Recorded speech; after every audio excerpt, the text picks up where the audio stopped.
here, and I welcome you to Conve Explorations, a podcast that explores using a combination of conversation, meditation, hypnotic techniques, intellectual inquiries, sound, music, language, and curiosity to explore healing, spirituality, and imaginative reality tunneling for the 21st century and beyond.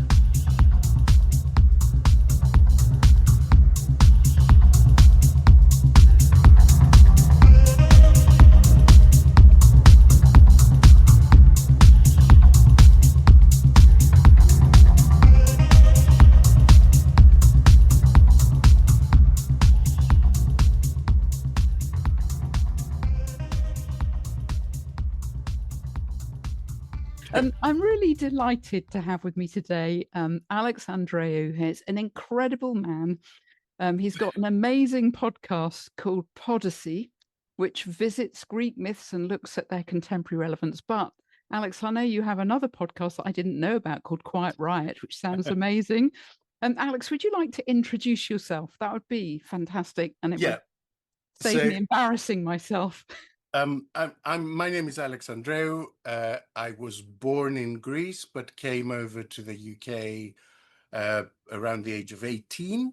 I read law here, did economics here, worked for the government, worked for a regulator, basically, for about a decade.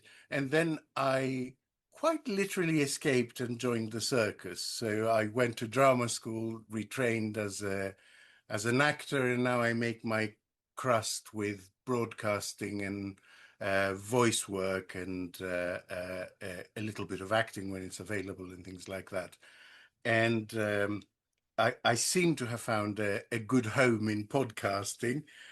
So I used to do a podcast called Remainiacs during the Brexit years that I did for many, many years. And I now have a politics podcast called Quiet Riot with Naomi Smith, who runs the think tank Best for Britain, or rather the campaigning organization. They're not really a think tank, they're a civil society organization. And I also recently started a podcast called Podyssey that sort of brings together a lot of my otherwise useless skills, a lot of the things that didn't seem to have any reason for existing in my life up until now. They seem to come together in this format that looks at an ancient Greek myth, and the idea is to try and trace its influences and its tentacles and the way it has evolved over time, and see what that does for the original myth, because sometimes it changes its meaning quite significantly, and also see what it means about how it's changed, because that can be very revealing about the now. So it's not really a history podcast, and it's not, some bits of it, I guess, are funny, and some bits of it are straight up the myth itself. But a lot of it is, why is this myth always portrayed in paintings in a particular way? Or, how many films exist today that basically recycle that same story over and over again, but in a way that we don't notice? And so I like it. It's a lot of work because it involves a hell of a lot of research, and basically there is no way to synthesize it other than me just absorbing all this stuff and somehow trying to put it in a sort of order that makes sense, and see if I find any patterns to it. So, wonderful. But I love that. I think I love it. And also, for anyone who is curious about this, I thoroughly recommend you go and listen to this podcast. Alex weaves in music and incredible songs. He does it in a really lyric, poetic, profound way. It's a kind of like experience of tentacular wisdom, fingerprinting his way through the little wisps of meaning and the more profound throbs of meaning that come through the myth, and how they get refracted through contemporary questions. And that's one of the reasons I wanted to speak to him, is because I was so lit. I think it's the only word, lit, by the Pandora's Box episode, which I thought you brought such refreshing angles on. And, I hadn't realized so much of what you revealed there about Pandora's box, and that the fact that it wasn't even a box in the first place, that it was this jar, and that Pandora had a completely different meaning from what it's been interpreted to mean now. Yeah. And the allusion as well with the Eve myth, I thought was particularly interesting. So given that we're at this incredible inflection point, I think, in human history at the moment, where we're really struggling between what I think of as forces of contraction and forces of expansion, or invitations into expansion, the invitation to embrace complexity and inclusion, more radical forms of equality, opening up to even the more than human, and then this kind of really backlashy type anxiety about the loss of traditional privilege, centuries of oppressive kind of closures, and also in the West, those link quite strongly with colonialism. So I would love it, Alex, if first we could sort of trace the Pandora myth along the lines in which you did, that you could kind of open that out to the audience, and then maybe we can kind of interrogate it at key inflection points for squeeze it for what it means now. Yeah, so the Pandora myth is slightly unusual among the topics that I've looked at so far, in that it has one source, all of it. Usually you find different sources that say slightly different things, and you have to synthesize them in a way to get a story. Usually you get a lot of people from not contemporaries to the myth, but much sooner after than we are, that have written it out, and they've written it out in different ways. And so the hope and the expectation, I guess, is that they are much closer to the oral tradition via which this myth is transmitted. And so they have a more authentic version than is accessible to you. But Pandora is unusual in that it has one source, and it's Hesiod. That's it. Was there no pre-existing oral tradition around Pandora? Well, there must have been, because there is some artwork that predates Hesiod that we think shows a Pandora-like figure. And that's one of the very interesting things. There is no ancient depiction. There is no depiction really until the I would say 2nd century AD that connects her in any way to a vessel that contains stuff. Every depiction up until then is about Pandora as the first woman created by the gods to be a companion to man, if that makes sense. Yes. And given every gift by them, and she's usually emerging from the earth, as if she's coming out of the clay from which the god Hephaestus is meant to have fashioned her. And even her name, there is a reasonable school of thought that it contains a spin, because Pandora comes from basically two relatively common words, pan, which means everything. And if you think of pandemic or pandemonium, it's an all-encompassing sense. And Doro, which is gift. And so Hesiod tells his audience that the name means the woman with all the gifts. But a lot of scholars think a more natural explanation of the name is all giving rather than all gifted. And they do think that this has to do with her emerging from the earth.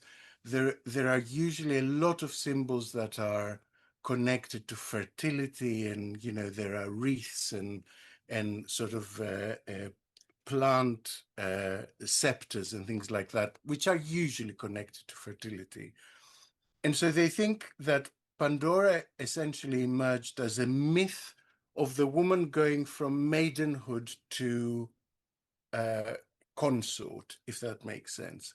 It is that stage of life that changes from not being married to being married. Now, there's a lot we can say about marriage customs in Greece, and people ought to understand that women were not well treated in Greece.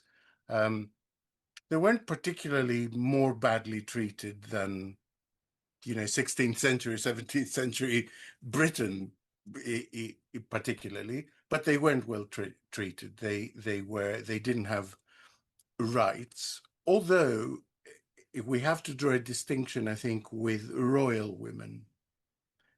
Because again, there's a very strong school of thought that the royal lineage passed through women rather than men. And I'll give you the smallest example to illustrate that. If all of Greece did not unite and go fight a war in Troy for 10 years because they'd abducted a pretty girl. They went because they had taken away Sparta's royal lineage by abducting the Queen of Sparta. And in the same sort of epic, look at it from the flip side. If you look at the Odyssey, there's no reason for the various suitors that want to marry Penelope to not just take the throne if they are the strongest and have a military power. The king has been absent for 20 years. Why do they need Penelope? Because the royal lineage rests with Penelope, because royal authority is with the queen.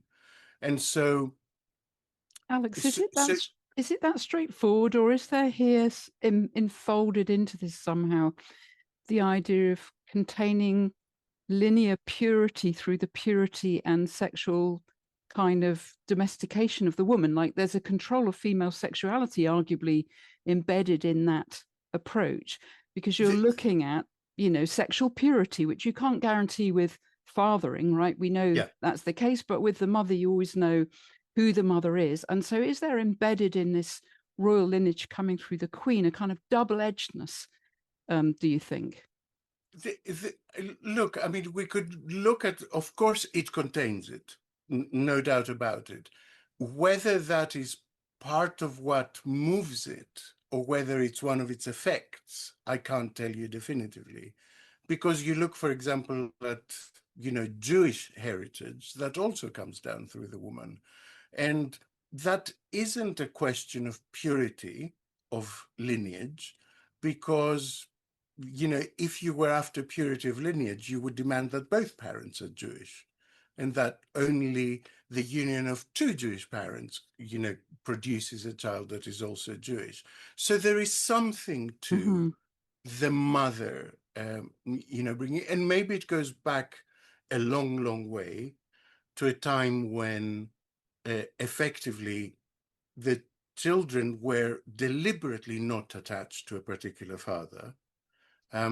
Something that you still see in cultures like the Sami people in the north of Norway in the Arctic Circle. You see that there is a deliberate attempt to not form family units that consist of a father and a mother, because then there is a collective responsibility for raising the children of a village or a tribe or whatever. And because life for men who are primarily hunter-gatherers is a dangerous thing. And so you would end up with loads of widows, basically, with no means of supporting themselves. So it's also partly a practical thing to say the child is attached to the mother, and we are all collectively responsible for looking after the mothers, as it were, of the thing. And the other thing you have to take into account is that, I mean, it's still to a certain extent a dangerous and traumatic business having children, but it was much more so back then. So by some estimates, sort of between archaic, classical, and even into the Roman age, a child had a 50% chance of making it to 10 years old. A lot of children died. And so women had to produce a lot of children. And then also the childbearing years was really the most dangerous period for a woman. 1 in 3 women died, during that period.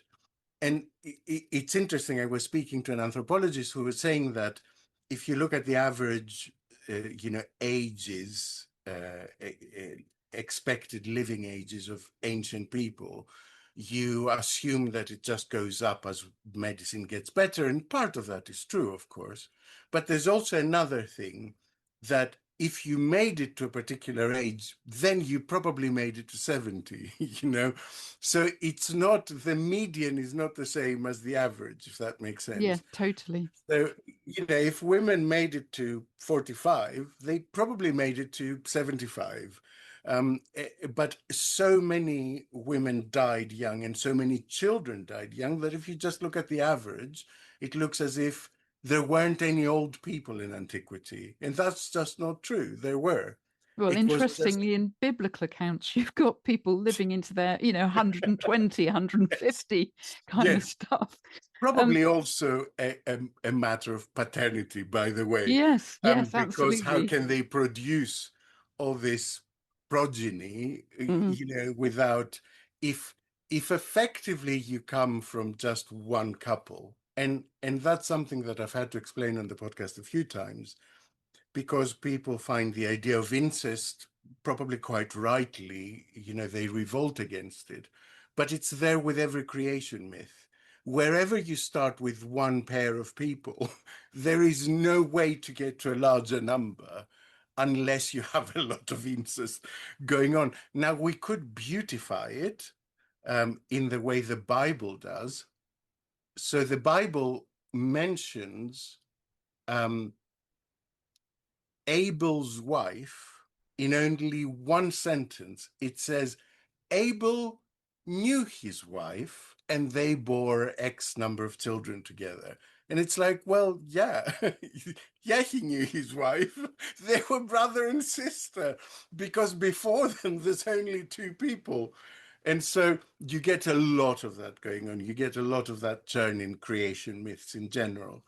And a huge willingness to, I guess, relax social mores so that they don't impinge on the actual survival of the species. yeah. From the point onwards where you're securing your numbers and you have a reasonable population that can cross-pollinate, if that makes sense. Yes, you can go and say, we have seen from birth defects and things like that very close unions are problematic. Therefore, we will make them an ethical taboo and maybe even unlawful. But if you're just a tribe of 20 people, your options are much more limited. It's either intermarry or die. And so you get that sense with Pandora, because she's immortal, and she becomes mortal at the point where she marries Epimetheus. Um, and there is a sense that at the point of marriage, woman back then entered a dangerous period of her life, a painful, traumatic, unsettling period of her life, where she was effectively, her life's mission for that period was to breed. It Mm. was to produce children. And it's very Um, creaturely, isn't it? It's very creaturely. I mean, I'm struck here by the resonance between the emergence of her from the planetary ground itself, from the earth, with its kind of quasi-Adamic echo of, the man of clay, the human yeah, of yeah, clay, yeah, earthlings, inescapably embodied creaturely. And as she enters motherhood, that's a thoroughly embodied period. You are very much thrown into your physiology. In a way that you can't escape it, but you might have a different relationship with it when you're not pregnant, when you're yeah, premarital. So absolutely. there is something there in that convergence. But I'm intrigued by you mentioning that Hesiod is the only written Yeah, source, at the least, or only that, written yeah. source. And what's the implication of that, Alex? the result of it is that we get a very misogynistic telling of the tale. Is the first one to come out, and it's the one that influences all future ones, really, because Hesiod hates women. I mean, this is not even a controversial statement. It's there throughout everything he writes. Um, you can almost see him having an awful relationship with his wife, and then going away to his study and kind of, getting it all out on paper. And so he introduces this idea, which is then pinched by Christianity, and it's not there in the original myth of Adam and Eve. We can talk about that in a minute. Oh, I'd love to. Yeah. So he produces this idea that man was happy and blissful until this first woman came along, and she made everything rubbish. Basically, she's responsible for every ill to befall humanity. And like I said, this is something that influences early Christian thinking in interpreting the sort of Old Testament books. And that was, I think, the first thing that when I was researching this story really made me sit up and listen, because I do often think of Christian morality influencing the tales as they go through time and changing them into something else. I've seen it with many, many, many of the myths. But we don't often think about ancient Greek culture influencing the way Christianity thinks at that early stage. And it's very much a two-way street. So at that early stage, it was Christian thinking that thought, oh, we quite like this, the idea that woman is responsible for everything wrong. Pinch it, and then you start getting versions and translations of the book of Genesis, which completely remove Adam from the whole thing with the snake and the apple and the tree. In the original, He's he's there. present. Yeah, he's there You know, throughout. yeah, it's a three-hander scene, as it were, as we say in the theater. It's not a two-hander. He doesn't, he doesn't participate. He doesn't object or, encourage her in any way. And we see that pattern repeated again and again, that sometimes what is interpreted after the event as a mistake is simply decisiveness. You have a binary choice here: knowledge and, the loss of innocence that goes with knowledge, or not knowledge and, blissful naivety. And it's not a choice that's, again, particularly controversial or that has gone away. We see it all the time. I don't know anyone that is, I guess, book smart that doesn't occasionally think, God, I wish I were less, curious about the world. I wish I had married my childhood sweetheart and worked in a shop, because there's a kind of comfort and contentment to that. Uh, but I mean, that's projection, of course. You just imagine that their life is But wonderful. we see it all the time now, Alex, with people saying, I don't want to know. Yeah, Like literally chosen ignorance yeah, because looking at reality is too complex. You hear the same from people who've had spiritual awakenings experiences. They'll say, man, I wish I could go back to before I lived in this more expanded reality, which is kind of demands more of me ethically in terms of my presence and my yeah. attunement and all the rest of it. So I think that's a deeply human impulse. Mm. Another thing that really interests me about the Adam and Eve account is the order of creation arguments there. Was it really the case that a male was made and a female was pulled out from a rib? Or was it more the case that in the original Hebraic languages, the original human is something more like It's two sexes. Yeah, undifferentiated? Yeah, yeah, yeah, yeah. undifferentiated. Contains both. Yeah, Contains and both. is Yeah, genderless but full of gender. Yeah. And in fact, I think it's Virginia Amy Mollenkott who argues that it was actually kind of an omnigender being Yeah. with Yeah. all Yeah. sorts of potentialities. And then, you separate, or you differentiate between Yeah. male Yeah. and female.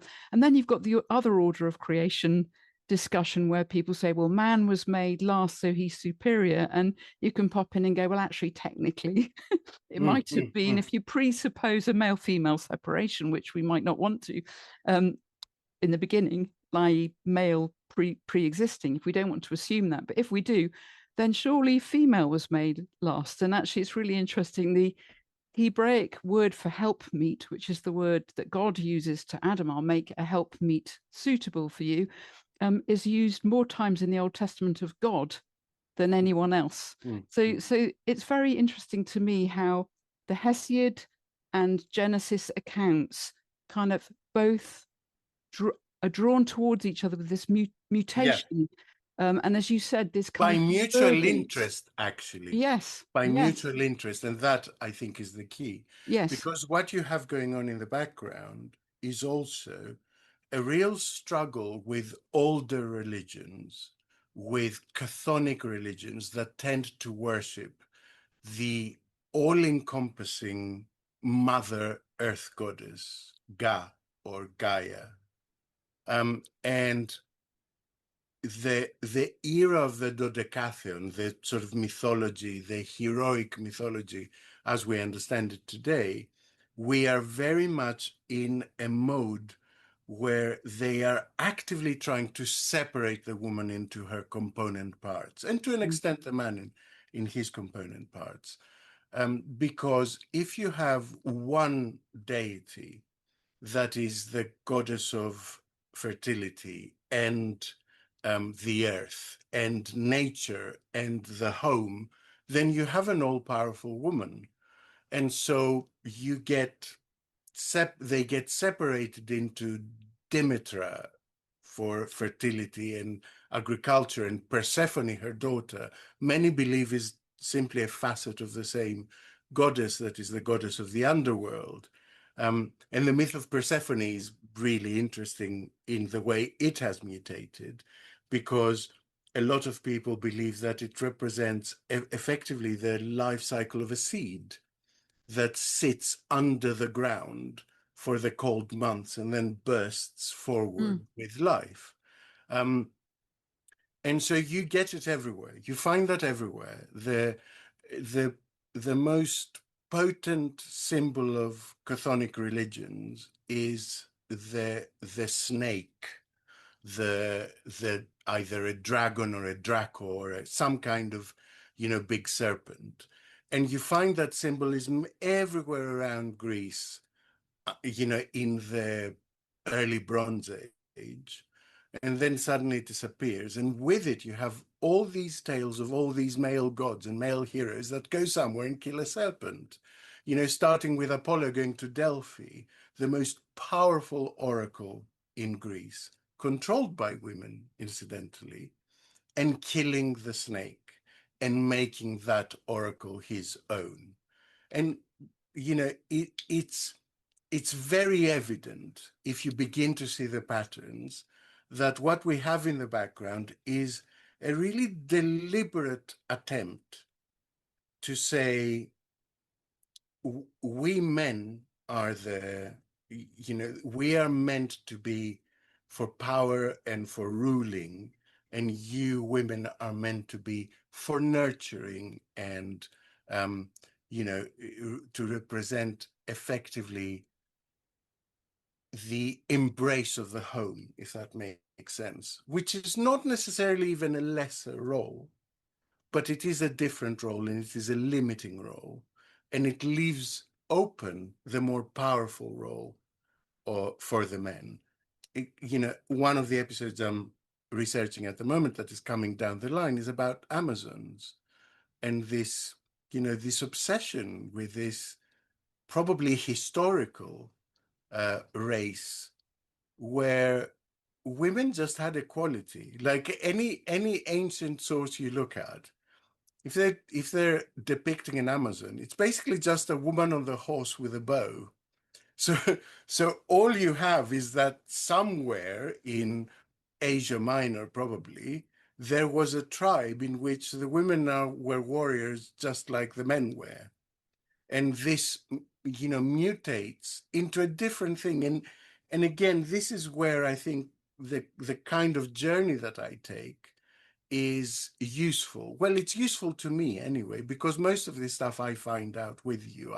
It's not, I don't start knowing the answer and take you by the hand and lead you there. I start not knowing the answer and we find out about it together. And so there is so much of that that is to diminish women's physicality, which I think is of interest to you and your Mm, podcast. yeah, very That much so. a lot of it is to say women are limited physically, limited in terms of, the home, in terms of where they can be location wise, limited in terms of geography, in that you can't come and pinch a queen, will come and do a war with you, and also limited within themselves.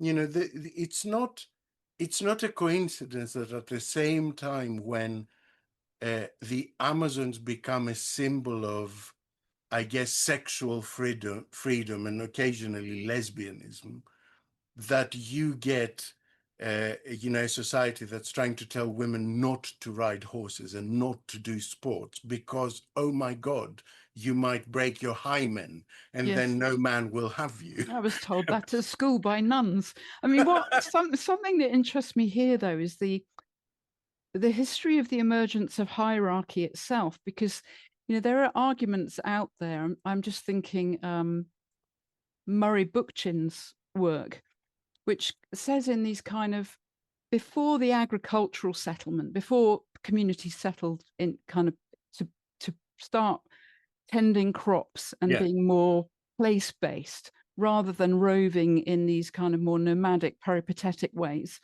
that was the point at which there was a kind of inflection in gender relationships that became really obvious. That was the point at which matriarchal structures, which were more ancient allegedly, became replaced by a more patriarchal structure. And it becomes possible then to confine women to the home if you're basically in a static yeah, location. And we see it play out as later in terms of the division between public civic capacity, the political action of men, and the domestication of women. They're yeah, being locked into the private sphere. And we're seeing now a recidivist motion that in particularly arising in Project 2025 in America, where you're starting to see a pushback to try and reconfine women again to these roles of kind of maternal support for a man who's out there in the world, and the wife is at home servicing his full expression as a human being, while she is, to express her fulfillment through these very constrained roles around, notions of her mm, gender. mm, And I find this very, very interesting, because one of the things you brought up in the podcast that really I thought was phenomenally tied to what's happening now, which was the witching crazes. Um, I think yeah, you linked it to the misogyny of Hesiod. You linked it to the emergence of male power, and it's implicitly linked to male anxiety about female potency. And there you have it, the witching crazes. So maybe we could kind of get into that, because it does refract quite well with what we're seeing now.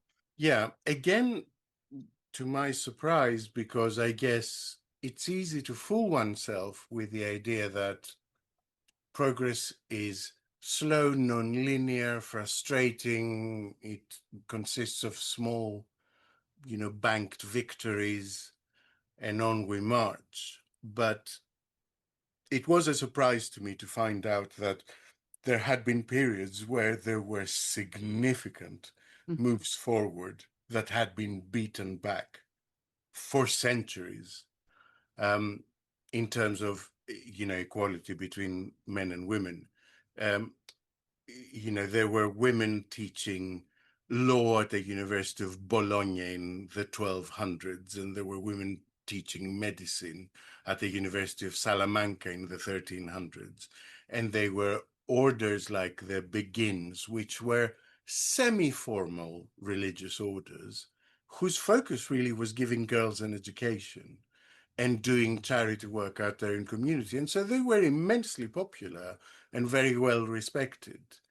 And the male leaders of the church went after them in a really specific way. Like if this was happening right now, we would call it a sort of attempted cleansing, because that's what was going on. You know, if you're smart and educated and have a public voice and have a public persona, then we will brand you a witch and try to eradicate you.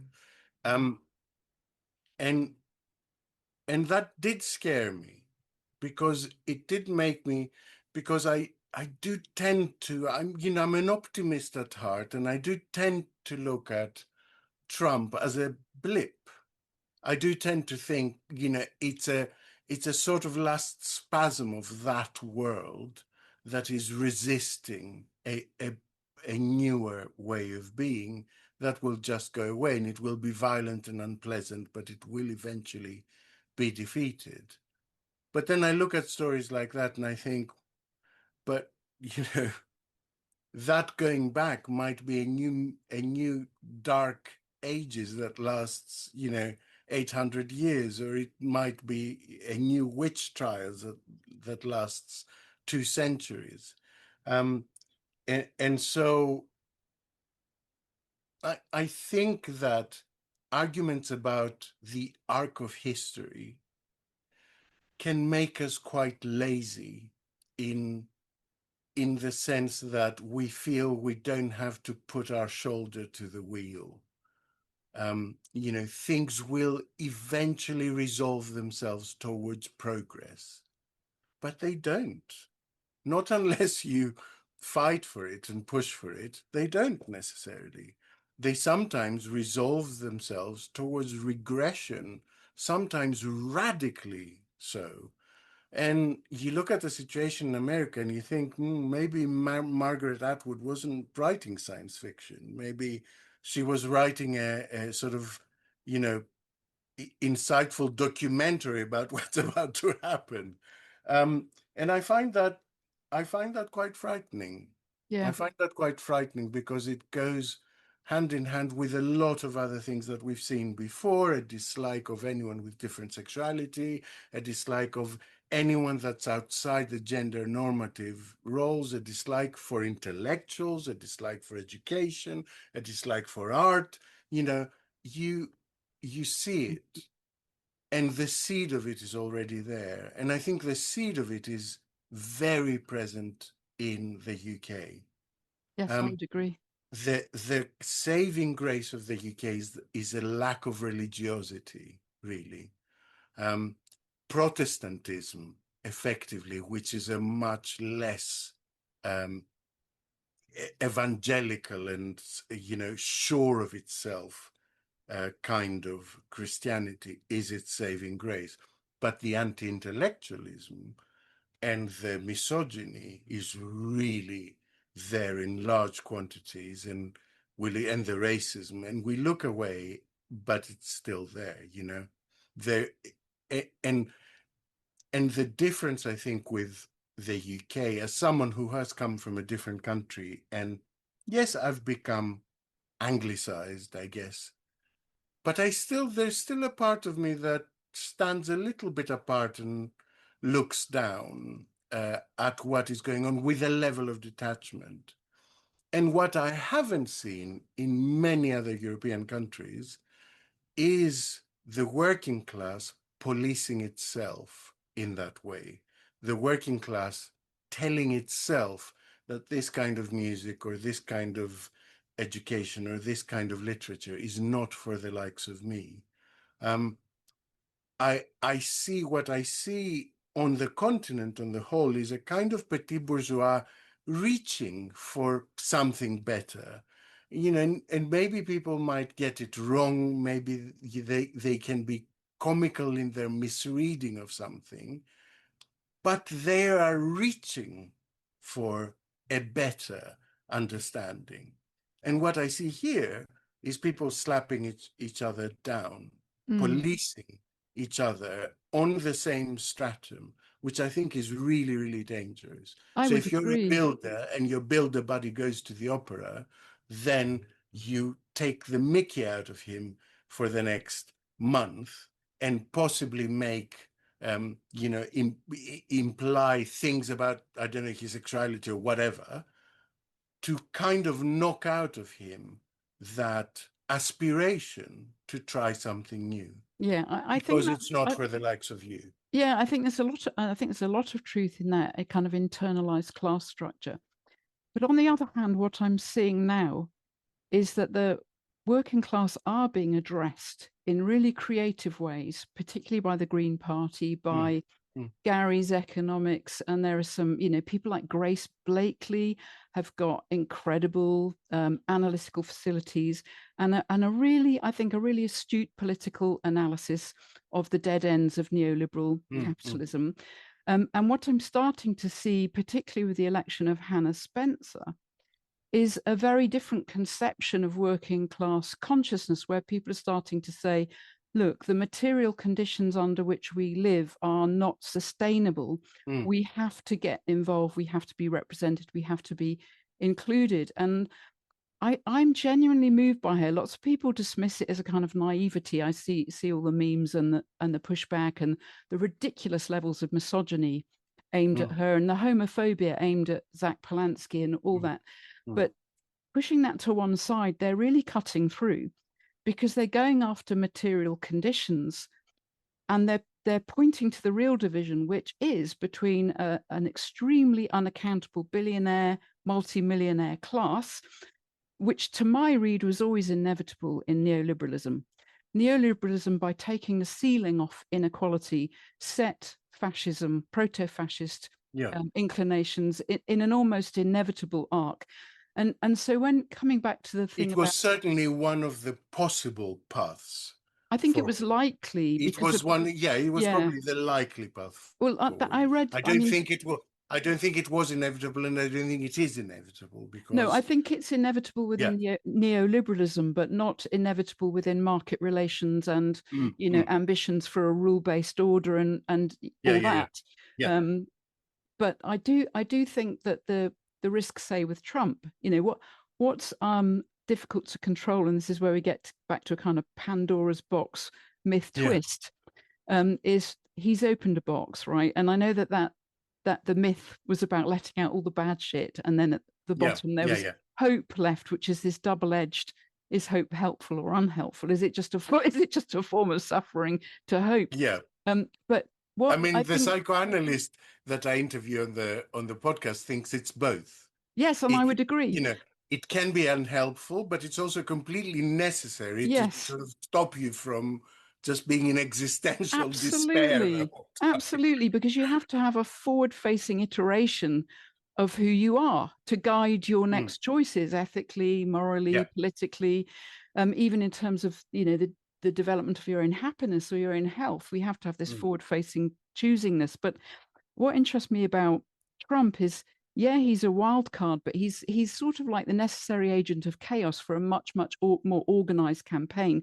And while we could think of him as a blip, and I think if he goes down, he's taking a lot of people down with him, mm, behind him is a much more structural gravity that has been moving for yes. decades.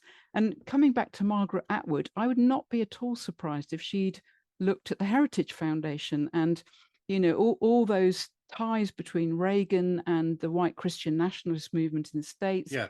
when The they Tea made, Party movement, all of yeah, that. and when Yeah. they made abortion a key issue because Reagan saw that as a way to power, the whole culture wars moral majority twist that takes you away from looking at material inequalities and the actual conditions in which people live. Kind of, we've ended up here, and it just seems that that's all a kind of mythic. You could refract that through the mythic lens of Pandora's box, because look at people. So you It's could do it through, yeah, you could do it through several ones. The Pandora's box in some ways is a, you can divide myths and stories in several ways, and lots of people have attempted to classify them. And the closest I would say is that Pandora's myth is a psychological one. It's also a creation one, it's an ideological one, it's all those things, but it's also a psychological one. It's, you know, it's basically it's a form of theodicy. It's a form of trying to address the really central question of, if someone has created all this, why have they created it with so much negative stuff in it? It doesn't, you know, Mm. it only makes sense if you assume that the creator is a malevolent being, or at the very least, an indifferent one. It doesn't make sense if they are a benevolent being. The only way to make sense of it is that we have free will and we did this to ourselves. Yeah. And you know, in that kind of frame, a patsy comes in to take the blame for all of it. And because at that moment there are forces fighting to marginalize women, to lock them in the home, to do all of that, then of course the patsy is going to be the whole of womanhood, basically expressed in the first woman. That makes sense. It's convenient, it's practical. But refracting ancient myths on Trump, I would say that, yes, there is Trump himself. Yes, there is a system around him that supports him and is pushing for the same objectives. But there is something else going on as well at a much broader societal level. And the myth that you see that in is Midas, which was one of the very first episodes I did, because Midas in Greek mythology is a figure of fun. This is not a tragic myth. This is an idiot who keeps making the wrong decisions.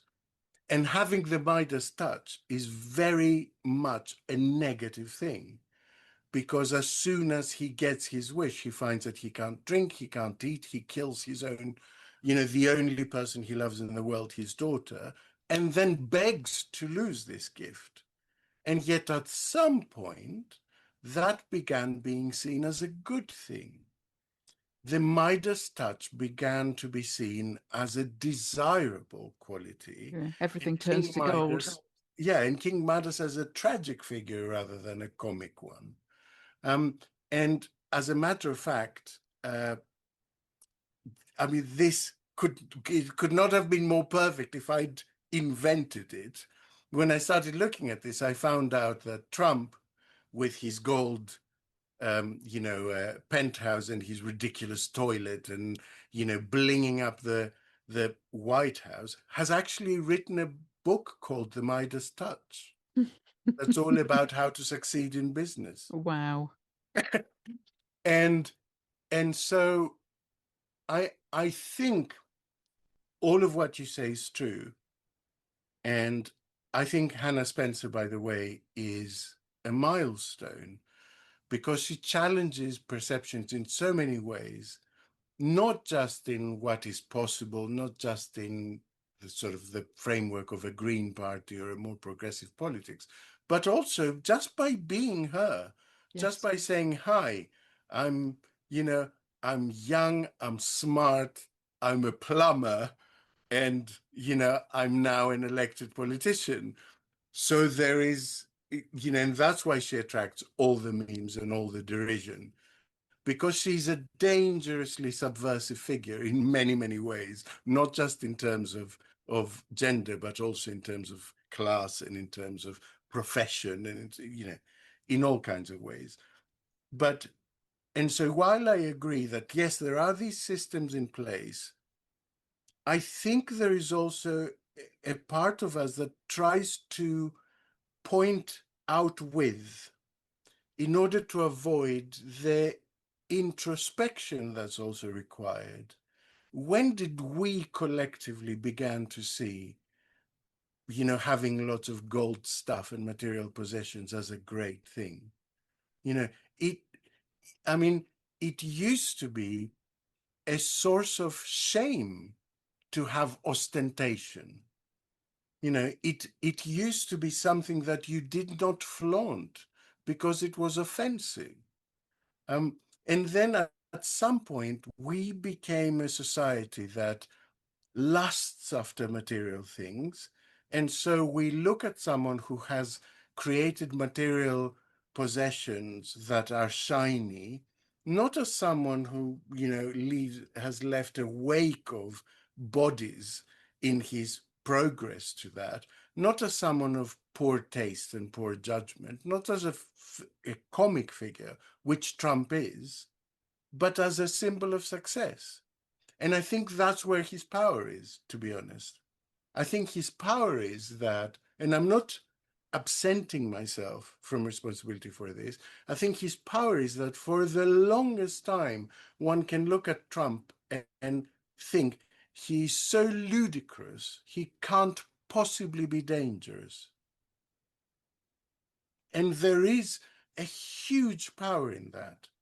And then the other part of it is that I think the far right, the alt-right, the hard right, the populist right, whatever you want to call it, they are much better at telling stories.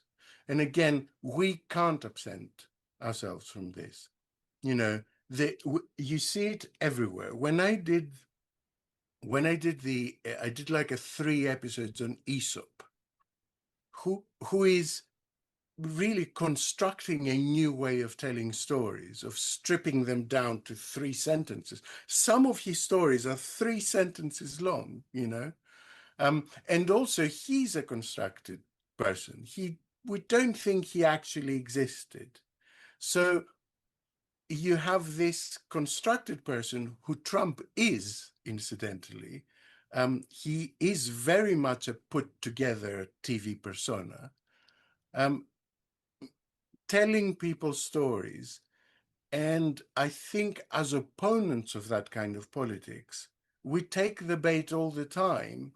And instead of addressing the moral the story is trying to impart, we try to address the facts and the figures. And we fall over all the time. I agree. When the Brexit bus went out and said 350 million to the EU, everyone on the Remain side became occupied with whether that figure was right, because we get a rebate.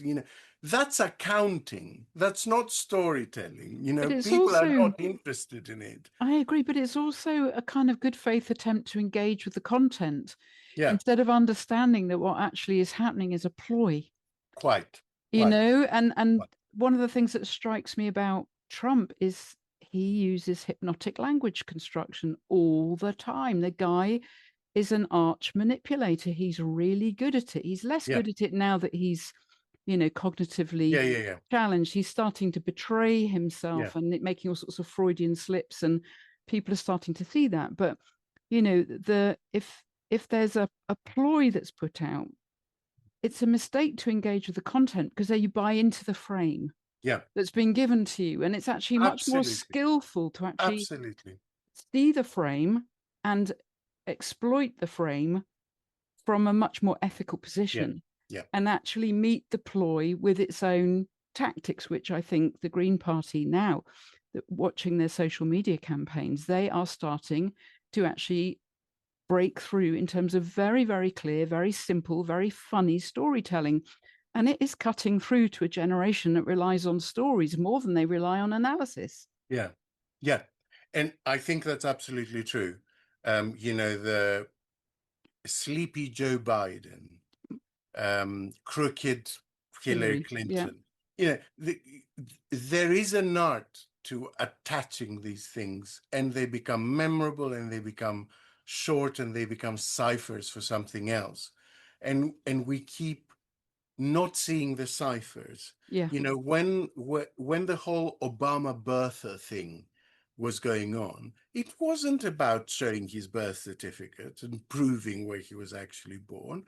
It was about the fact that he's black. And unless you're willing to say, that's racism, that's all that is.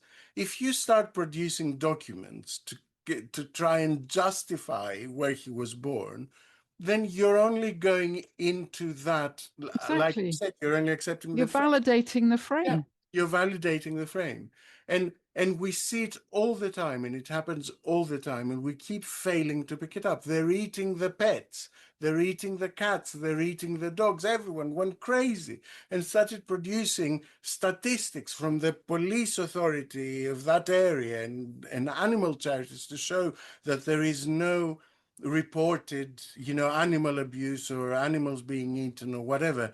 But that wasn't the story. That wasn't what Trump was saying. What Trump was saying was that there are dangerous people living in your street that do not share your customs, and you ought to be quite afraid of them Yeah. because they can take something that's dear to you. It was plainly a cipher about children being snatched. It wasn't about the dogs and the cats. It was a sort of blood libel. It was a modern blood libel. And we have to get better at it. We just have to get better at it, and we have to do it in a way that's better than they do it. Yeah. Because my concern with the Green Party is that, yes, they see the method, they adopt it, they weaponize it really effectively. But what I need to know as a progressive is that there is a depth of analysis behind it. That means if they get into power, they don't have a back of a fag packet plan. I see. I think they do have a serious I analysis, hope and so. I absolutely think they do. And I think that shows in a very simple way in the conversations on Bold Politics podcast, the kind of conversations that they're having. And, for a very long time, I personally have thought the Greens are often the grown-ups in the room when I actually look at the policy position that they've got. Yeah. I think a key, though, is going, to come back to this, some of the themes we've been talking about, to think about the kind of earth emergent wisdom of the first woman, the kind of original Pandoran idea. I think what matters is, can this become collective action on the ground? Can it become distributed intelligence? I think we're moving into a time where complexity is such that we have to move beyond an obsession with leaders and leadership and actually start recognizing that we as collectives, as communities, as friends, as neighbors, need to actually create the solutions on the ground where we are and build local trust and community. Because that's, again, another thing that I noticed, and I've thought that for a long time, because I'm very interested in commoning and commons-based approaches and a kind of much more earthy way of engaging. But again, I was struck by the cut through on that with Hannah Spencer's campaign as against Matt Goodwin's campaign. Hannah was a kind of local emergent character in that neighborhood. She's Mancunian. She lived there all her life. And I noticed how often she spoke about her local community, how she framed her local community in particular ways that invoked hope, that invoked loyalty, that invited a sense in the community of being seen. Solidarity. Sorry? Solidarity. Yeah, solidarity and being seen in a certain light. That's what we do for each other. That's who we are. We show up. We've got each other's backs. I thought that was really good, not only because it's true of most communities.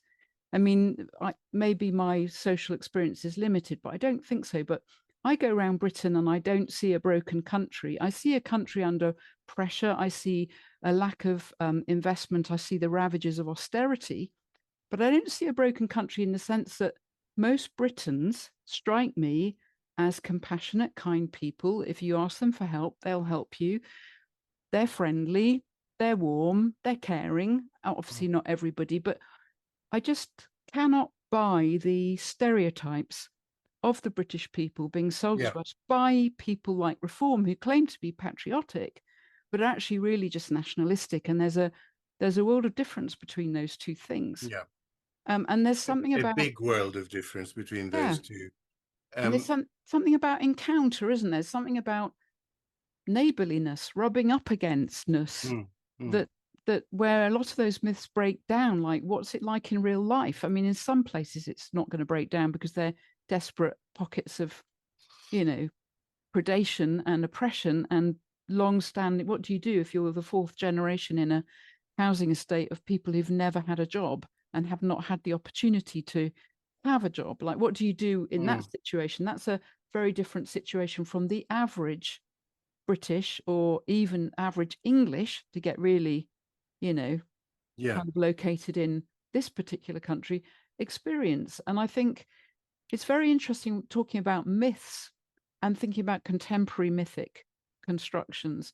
And I think one mythos that is being run at the moment is this idea that this country is irredeemably broken, that we've got nothing to offer, that we're a hopeless basket case, that we're 1 inch away from civil war, that we've been taken over by radical Islam. I mean, all these things are deeply unhelpful, and they do remind me, Alex, And their of the lies. way in which the Pandoran myth was distorted over time to produce lensings that actually reflected agendas that came out of psychologies were threatened by change. Yeah. But okay. So I'll play devil's advocate, Please do. not to stimulate something, because I don't disagree fundamentally with what you say, but I also think that there are, first of all, that there is also a section of the population that are agents of chaos, that Yeah, do, for sure. that are negative forces, and I would think, agree yeah, and I think if entirely. they alone cannot bring chaos because there's not enough of them, but there are people whose aims differ. And I think sometimes in the progressive vernacular, this idea that if you just give people a chance, everyone, no one is a racist really, No, and I don't buy that. people are kind and Yeah. compassionate. There are people who I'm are, with you. I'm yeah, with you. I yeah. wouldn't buy that either. And so we need to find a way, and this is where I think we fail again and again. We need to find a way to peel off the people from that side of politics who are peel-offable without alienating them, and isolate the people who are genuine negative forces in this country or in our community or in the world. And sometimes I find that the you know the attempt to embrace a sort of left-wing populism, because by definition it needs to be succinct and catchy and all of those things, it can create binaries that Yes. alienate people. It can look at something and say, it can act as a kind of negative vetting of saying, you did this one thing that's a deal breaker for me, therefore you are now the equivalent to Nigel Farage. And making everything samey is not something that I think serves us well. Oh, I And I absolutely see it all agree. the time in reaction to something I would say, that I'm disappointed by X person because he used to be one of the more moderate Tories. And people will go, there's no such thing as a moderate Tory. They're all, and actually that's not true. No, I It's not agree. true. I agree. But don't you think this reflects psychological maturity? Because, I think at a certain stage of my development, when I was much younger, I'm sure I'd have been much more black and white about, projective judgments and Maybe. oversimplifications. And I think it's really important to be nuanced and to come back to, I Mm, think, a theme we touched on earlier with this idea of being comfortable with complexity, mm. and having the humility to suspend judgment, I think, is sometimes really important. Yeah, And we need a very yeah, different kind of way.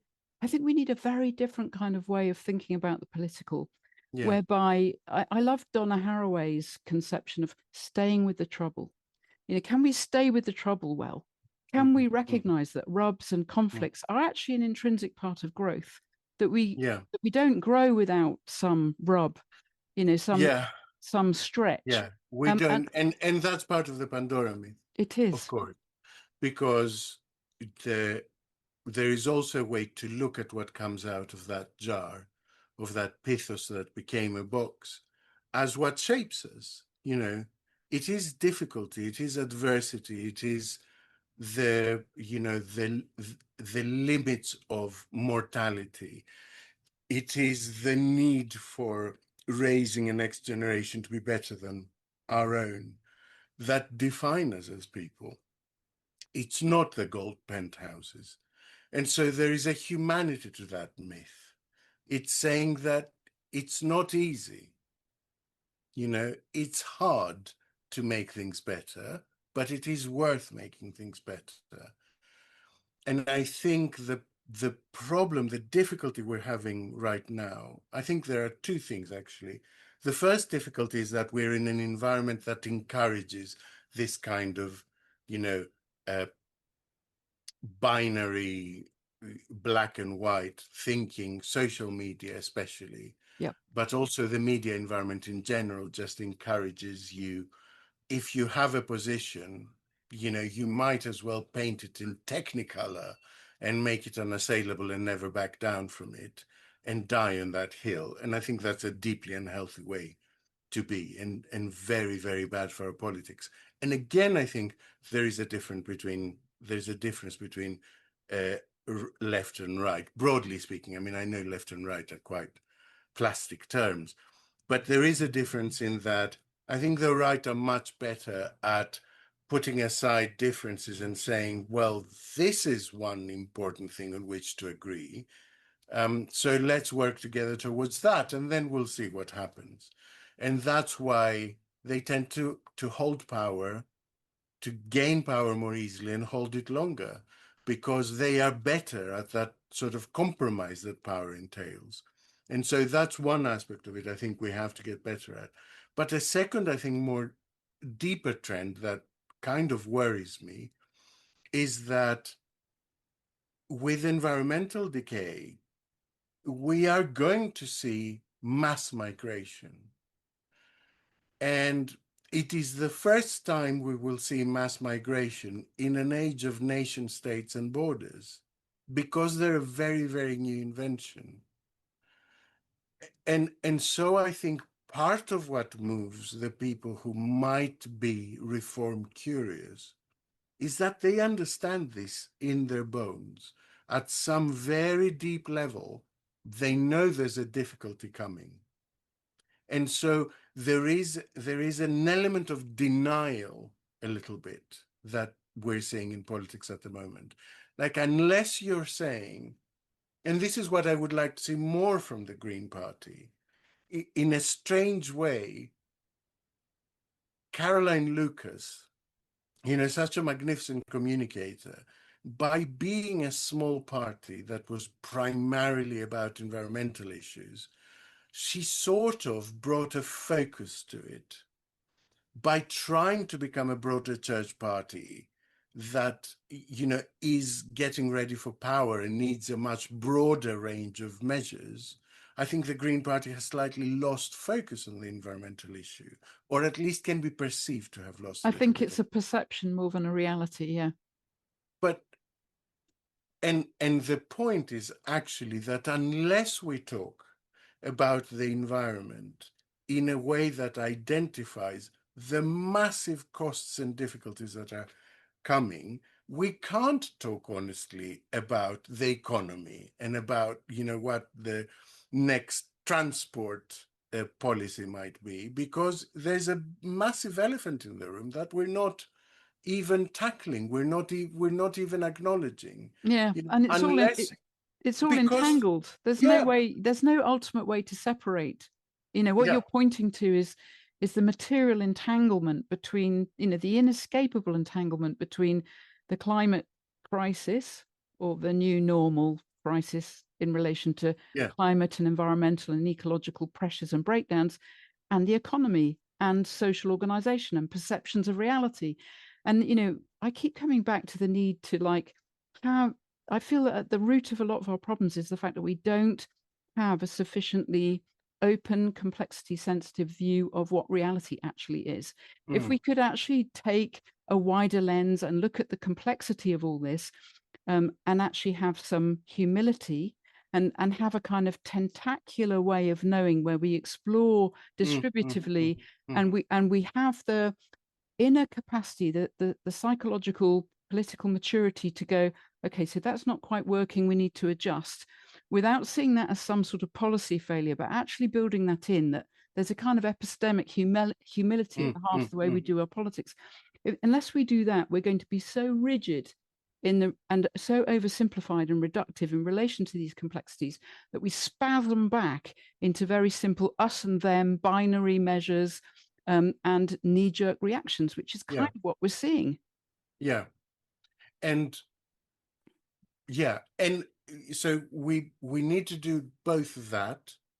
We need to both be nuanced and much more broad in our view of the world and our interconnectedness, and also in a weird way narrower, in that we need to also have agency and understand that change is not about ticking a box once every 4 years. It just isn't. Yeah. And that comes And back to the point about community. and unless we change Yeah, internally, the way exactly. we refuse to share, the way we like new things, the way we shop, the way we consume, the way we throw food away, unless we do that work, then everything else becomes a sermon, I agree. And I think that comes effectively. back to this theme of community in a broad sense of Mm, being aware that you're part of an earth community, that having a kind of communitarianism,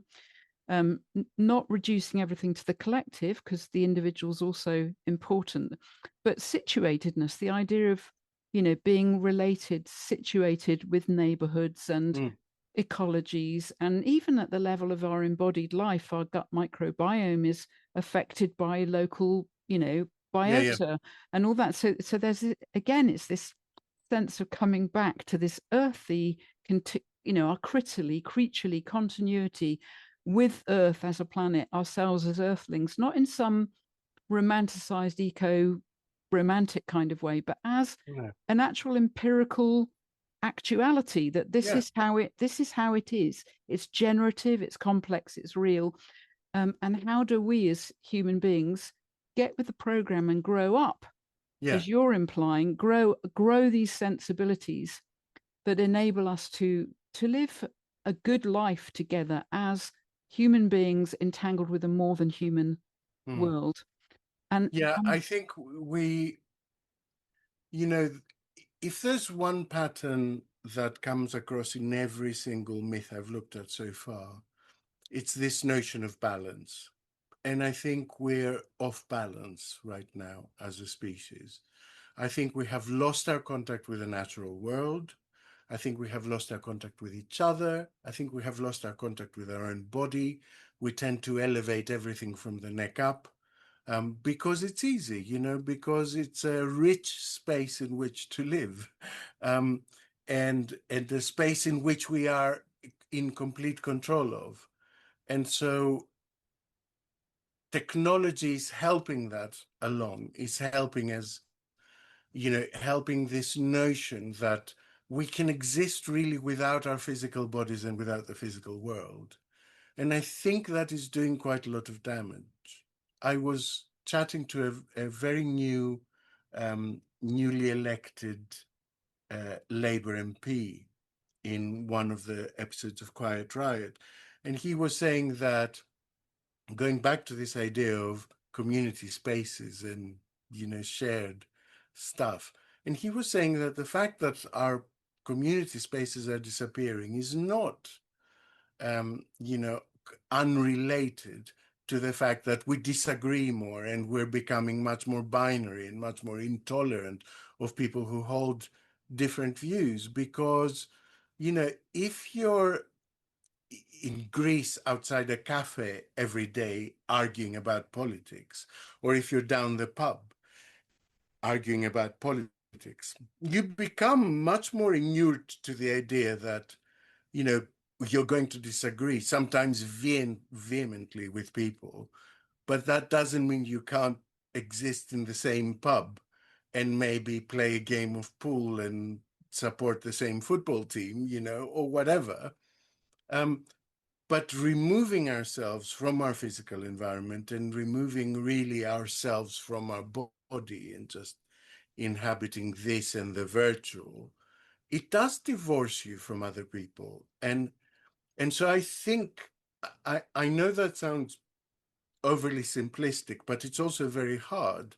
And I think the solution lies somewhere there in sort of becoming more physical beings again, Yeah, in sort of absolutely. stopping to deny the fact that we exist inside a sack of skin and bones and muscle, that actually really likes and loves and needs contact with other people. And we saw that during the pandemic. You know, the online spaces were invaluable during the pandemic, but we also found that we need touch, and we need to walk, and we need, you know, to see the outside world, and we need to breathe clean air. And it made it very, very clear to me that this path we're on, that we might live inside a pod and only engage with people in our head and online, is not sufficient. I, It's I not, would agree entirely. I mean, yeah, you're singing from my hymn sheet now, Alex. it's half a life, you know, it's not even Yeah. half a life. Well, it's not what we evolved to be. Mm, You know, you know, we're more than human. Like, we've got multiplicities of cellular intelligences that evolved long before there was ever a human form. mm, And those mitochondria in the cells, thousands of them, need light and dark. They need the movement of the planet. They need the outside light. They need so much more. And you know, when you said we're not just in a bag of, so I would say we are a cascade of intelligences that is naturally other reaching. mm. The body naturally all the time reaches for relations beyond Yeah, itself. yeah. That's just how bodies are. And they Mm, don't just reach for other human bodies, they reach for animal bodies, plants, as you said, you know, fresh air. You know, there's a whole circulatory commons of which we are a vibrant living node. mm. And coming back to all of that and the fundamental wisdom embedded in that, I think, is a really important move to come back to our earthlingness, our Yeah, belongingness in our spaces, yeah, places, and world, and to recognize, yeah, there is complexity, there are rubs, there are conflicts, but these are part of what worldly life is, and it's not a source of fear. That you know, for example, you and I could find something about which we would disagree, I'm sure, and I'm then, sure there's hundreds of things you that we know, could. and we could still be really good friends. It's Yeah, it's it's not a it's not a fatal blow, um, but we're not separated by algorithmic bubbles. yeah.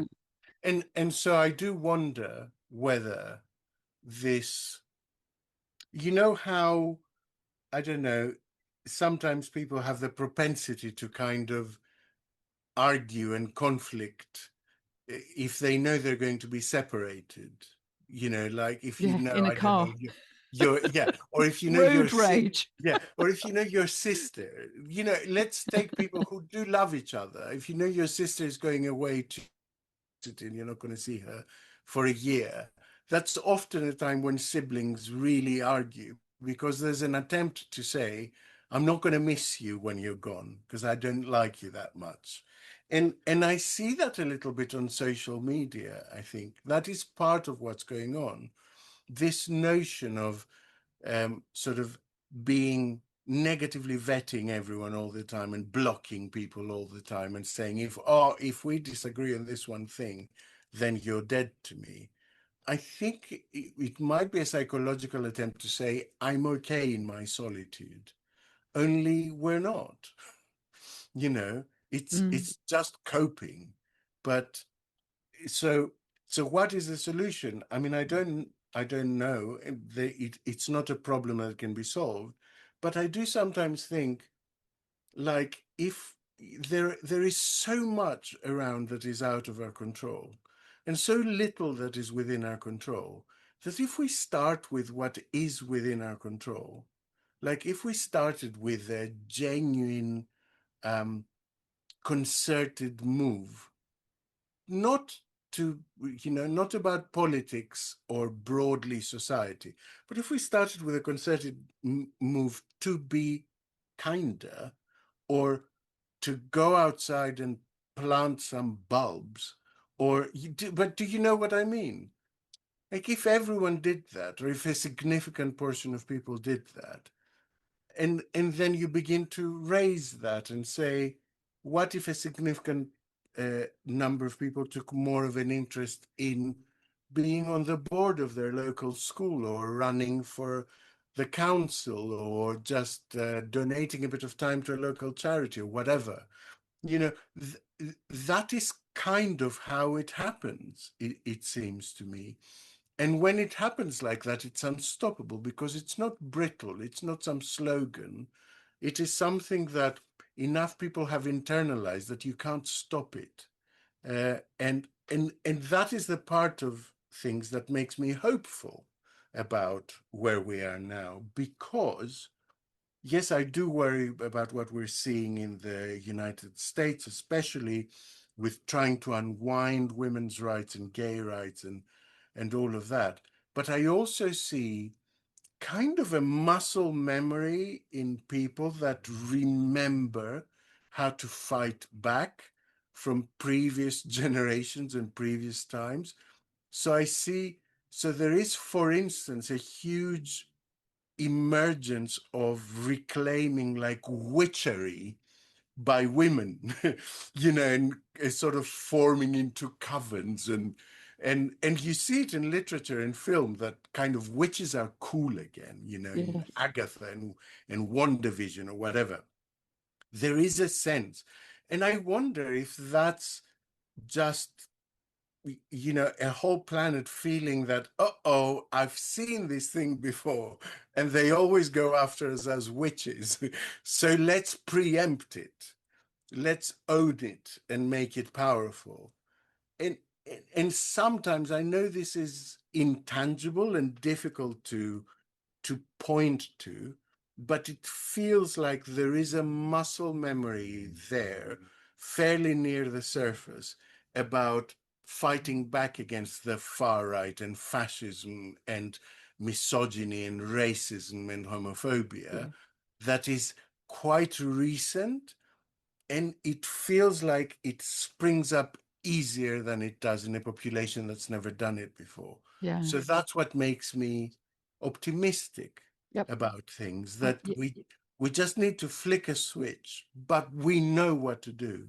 We yeah. know what happens, and we know what needs to be done. We just need to bloody do it. So this is coming back to the Pandora myth, because we've gone all over the place. Yeah. Is again the double-edged nature of hope. And it's, I think it's good to end on a hopeful note, because I share your hope. I have a basic trust in our humanity, and I have a basic trust in the kind of parody resistance that's springing up, the kind of, I mean, even that reclaiming the witch as cool is subversive parody, and it's brilliant for whatever else it is. It's quite tongue in cheek but deadly serious. Yeah.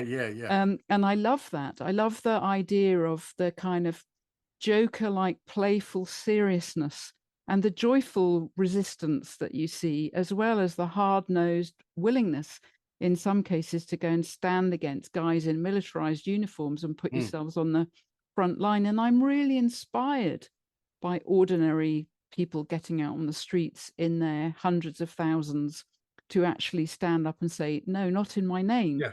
I'm really, really inspired. And I think Yeah. that's, to me, that's one of the massive differences between what's happening now and what happened historically, for example, in Germany. And I agree. It's good. I think it's good to end on a note of hope, because I think we are an evolutive species. We have enormous resources Yeah. internally. And part of the key, I think, is introducing people who've lost hope in their own capacities as influence in their own life to actually restore that, to restore agency to communities, to restore space and place to communities. As you said before, if there are no community meeting spaces, it's not surprising that people struggle. Well, it's not difficult to create ways in which people can come together and discover each other. There's so And much we also can do. weirdly, yeah, and also weirdly, if you accept that interconnectedness, it kind of lowers the stakes, because so if we end up obliterating ourselves, I mean, for the planet and the ecosystem as a whole, it would have been a blip that's the equivalent of 30 seconds. Maybe cockroach archaeologists of the future will be watching this podcast that we're doing and laughing. And, but, but, we have to also accept that side of things, that we are a very small cog in a very big planetary machine, and maybe a universal even construct.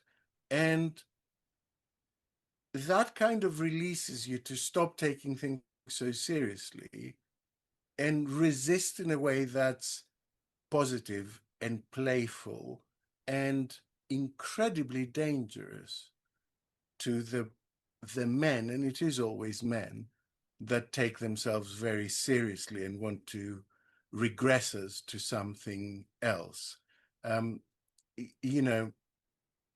to involve one other myth, Medusa. When I did Medusa, there was a sense that in all the early depictions, Medusa is laughing.